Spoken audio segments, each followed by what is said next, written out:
नमस्कार, मैं हूं शिशिर और आप देख रहे हैं खबर हिंदुस्तान। तो चलिए नजर डालते हैं अब तक की खास खबरों में। गोरखपुर में एक बड़ा सड़क हादसा, रोडवेज बस ने बारातियों से भरी स्कॉर्पियो को मारी टक्कर। गोरखपुर के गगाहा के हाटा बाजार में सोमवार सुबह बारातियों से भरी एक स्कॉर्पियो को बड़हलगंज की तरफ से आ रही एक रोडवेज बस ने टक्कर मार दी, इससे 3 बारातियों की मौत हो गई। मृतकों में दूल्हे के बड़े पिता राम नारायण साहनी भी शामिल हैं। वह करीब 50 वर्ष के थे। स्कॉर्पियो में वह खुद चलाकर जा रहे थे। घायलों में 3 की स्थिति गंभीर है, उनका जिला अस्पताल में इलाज चल रहा है। शांतिश्री धूलीपुड़ी पंडित बनी जेएनयू की पहली महिला कुलपति। शांतिश्री धूलीपुड़ी पंडित देश की प्रतिष्ठित शिक्षण संस्थान जवाहरलाल नेहरू यूनिवर्सिटी की कुलपति बन गई हैं। पहली बार किसी महिला को जेएनयू का कुलपति बनाया गया है। शिक्षा मंत्रालय ने सोमवार को उन्हें कुलपति नियुक्त किया है। शांतिश्री धूलीपुड़ी अभी महाराष्ट्र में सावित्रीबाई फुले विश्वविद्यालय के कुलपति हैं।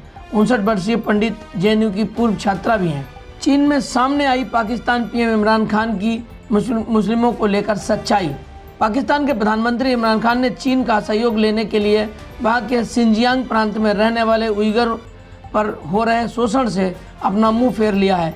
उन्होंने उइगरों को लेकर चीन पर लगने वाले उन आरोपों से भी मुंह फेर लिया है जो विभिन्न मानवाधिकार संगठनों और पश्चिम जगत द्वारा लगाए गए हैं। आपको बता दें कि इमरान खान पिछले दिनों चीन के आधिकारिक दौरे पर बीजिंग गए थे। वहां पर उन्होंने चीन के राष्ट्रपति शी जिनपिंग समेत अन्य नेताओं और शीर्ष अधिकारियों से विभिन्न मुद्दों पर बातचीत की। इस दौरान हुई बातचीत में व्यावसायिक मुद्दे भी शामिल थे और चीन के कर्ज को वापस लौटाने के मुद्दे भी शामिल थे। लोन लेना हो सकता है महंगा, आरबीआई रिवर्स रेपो रेट में कर सकता है 0.20% की बढ़ोतरी। भारतीय स्टेट बैंक के आर्थिक अनुसंधान विभाग की शोध रिपोर्ट के अनुसार आरबीआई रिवर्स रेपो रेट दर में 0.20% की बढ़ोतरी कर सकता है। अगर ऐसा होता है तो बैंक इसका सीधा भार ग्राहकों पर डाल सकते हैं। इसके लिए बैंक ग्राहकों को देने वाले लोन को महंगा करते हुए ब्याज दरें बढ़ा सकते हैं। श्रीलंका के विदेश मंत्री पीरिस आज करेंगे एस जयशंकर से मुलाकात। श्रीलंका के विदेश मंत्री जीएल पीरिस 3 दिन की आधिकारिक यात्रा पर रविवार को दिल्ली पहुंच रहे हैं। आपको बता दें कि यह यात्रा बेहद खास बताई जा रही है, जिसके कारण श्रीलंका को आर्थिक संकट से उबारने में मदद मिलेगी।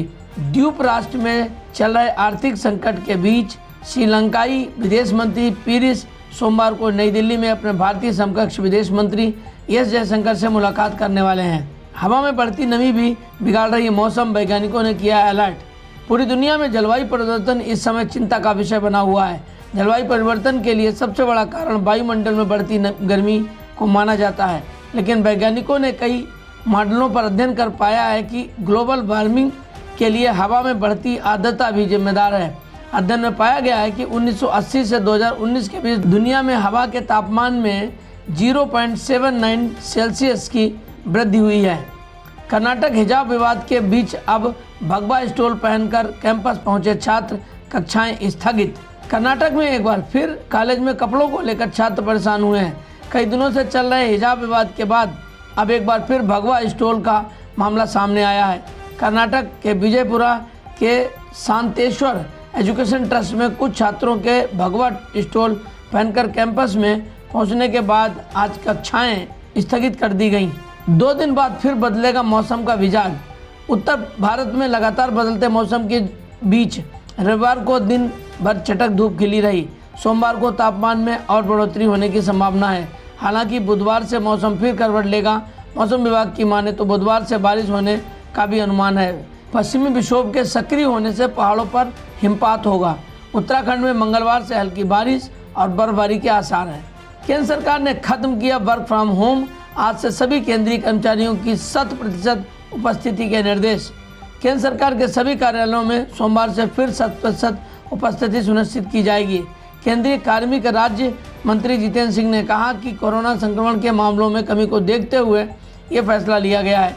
कार्मिक राज्य मंत्री ने कहा कि महामारी की स्थिति को रविवार की समीक्षा की गई।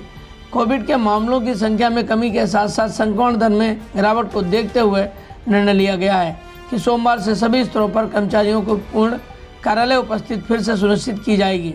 रोहित शर्मा ने छोड़ा सचिन तेंदुलकर को पीछे। भारतीय टीम के कप्तान रोहित शर्मा ने वेस्टइंडीज के खिलाफ 3 मैचों की वनडे सीरीज के पहले मुकाबले में दमदार अर्धशतक जमाया है। ये पहली सीरीज है जहां वह फुल टाइम कप्तान के तौर पर वनडे मैच खेलने उतरे हैं। भारतीय टीम ने इस मुकाबले में 6 विकेट की शानदार जीत के साथ सीरीज में 1-0 की बढ़त हासिल की है। मैच के दौरान रोहित ने पूर्व दिग्गज सचिन तेंदुलकर को वेस्टइंडीज के खिलाफ रन बनाने के मामले में पीछे छोड़ा है। तो ये थी अब तक की खबरें। अगला अपडेट पाने के लिए बने रहिए मेरे साथ और देखते रहिए खबर हिंदुस्तान। नमस्कार।